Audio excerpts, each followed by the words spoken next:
এখান ধনতলা গাঁও পঞ্চায়তৰ অন্তৰ্গত পচাগা উচ্চ মাধ্যমিক বিদ্যালয়ত আমাৰ 6 নম্বৰ ৱাৰ্ড নম্বৰত ভোট কাৰ্যসূচী চলি থকা অৱস্থাত মানে সাধাৰণ ভোটাৰক ভোট দি থকা অৱস্থাতে পলিং অফিচাৰে মানে বিজেপিত ভোট দিয়াৰ নিৰ্দেশ দিয়ে আৰু প্ৰচাৰ কাৰ্যসূচী চলোৱাৰ নিচিনা এটা ব্যৱহাৰ কৰে।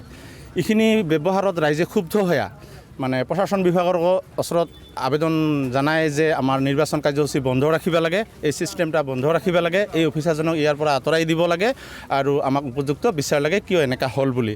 প্ৰশাসন বিভাগে আহি নিৰ্বাচন কাৰ্যসূচী বন্ধ ৰাখিল, ৰাইজক সন্তুষ্টি বাণী বা ৰাইজেও প্ৰশাসন বিভাগক সহায় সহযোগ কৰাত প্ৰশাসন বিভাগ সিস্টেমটো বন্ধ থাকিল আৰু তাৰপিছত কিছু সময় পিছত আমাৰ বিভাগীয় অফিচাৰ আহিল, ডিসি ছাৰ চাগে, তেখেতে আহি গোটেই সিস্টেমটোৰ বুজ লৈ আমাৰ মাজত শান্তি বাণী প্ৰচাৰ কৰে যে যি হ'ল আপোনালোকে সন্তুষ্টি থাকক, অসুবিধা একো নাই, যিজন অফিচাৰে এনেকা ভুল কৰিছে তেওঁক আমি আঁতৰাই দিছোঁ আৰু আপোনালোকে শান্তিভাৱে ভোট প্ৰদান কৰিব লাগে।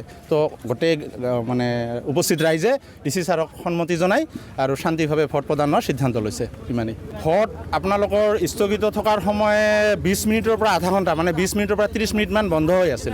ইমান সময়ৰ ভিতৰত আমাৰ ডিসি ছাৰ আহি পালে আৰু তেখেতে যি সিদ্ধান্ত লৈছে ডিসি ছাৰৰ ওপৰত গোটেই ৰাইজ সন্তুষ্টি আৰু অফিচাৰজনক আঁতৰাই দিছে, ৰাইজ সন্তুষ্টি। এতিয়া ভোট কাৰ্যসূচী আমাৰ চলি আছে।